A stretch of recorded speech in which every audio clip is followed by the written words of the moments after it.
আসসালামু আলাইকুম। হ্যালো বন্ধুরা, কেমন আছেন সবাই? আজকে আমি দেখাবো ক্লে দিয়ে আমি রজনীগন্ধা ফুল বানাইছি, সাথে ঘাস ফুল। দেখে কমেন্টে বলে যাবেন কেমন হয়েছে। আসলে এই ফুলগুলো বানানোরই হয়েছে আমার মেয়ের খুব পছন্দ। এগুলোর কাছে আসলেই আমার মেয়ের মন ভালো হয়ে যায়। আর কিছু বানালাম, আমার মেয়ের নাম লিখলাম উম্মে আরিশা মেহনাজ। দেখুন,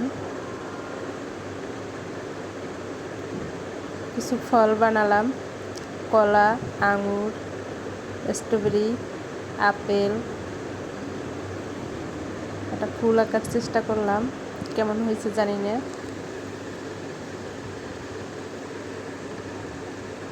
কাগজ কেটে কিছু প্রজাপতিও বানালাম।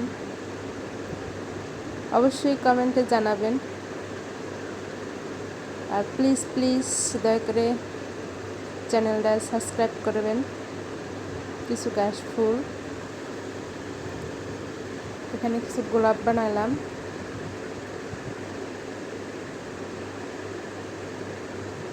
আসলে আমি ওরকমভাবে পারি না, তবু চেষ্টা করলাম, বলে যাবেন কেমন হয়েছে।